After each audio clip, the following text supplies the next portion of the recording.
Hey there. So this week we have an all-star lineup of saints that are remembered and celebrated in our Catholic tradition. So this past Monday was the feast day of Saint Lawrence, who was a deacon and a martyr in Rome. Yesterday was the feast of Saint Clare of Assisi, the founder of the Poor Clares and companion of Saint Francis.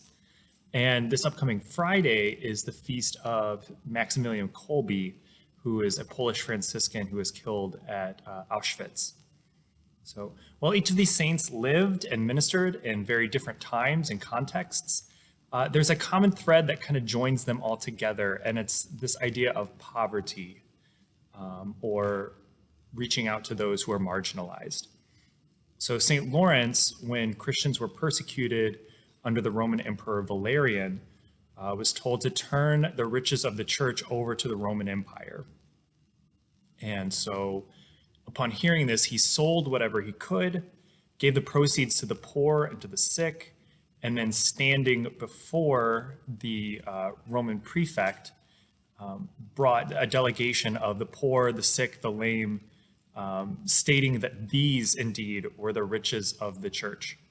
And it didn't go over so well, and he was promptly put to death after that.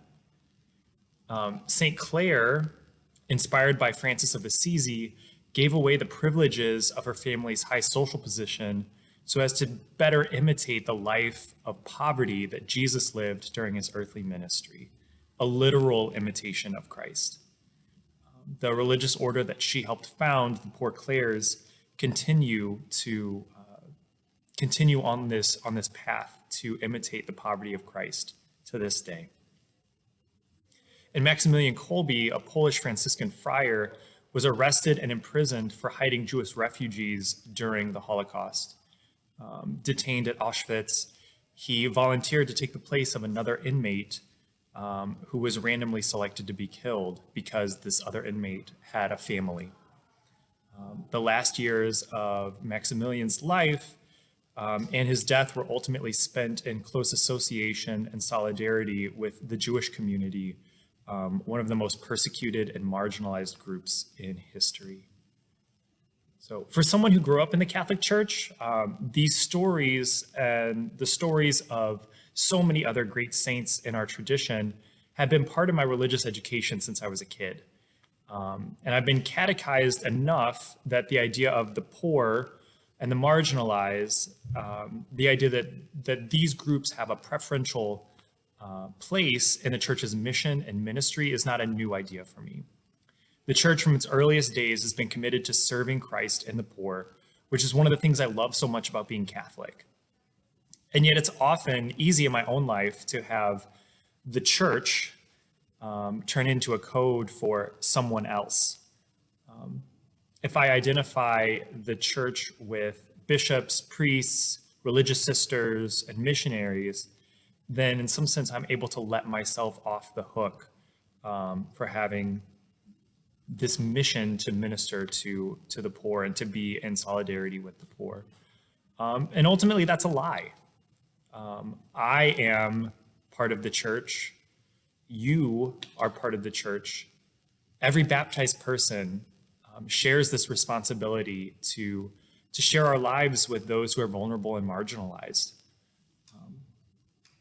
And so how might you and I take this call to be a church for the poor?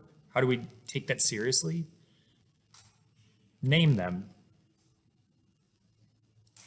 Gustavo Gutierrez, who is a Peruvian theologian and priest, offers this challenge. He says, "So you love the poor? Name them."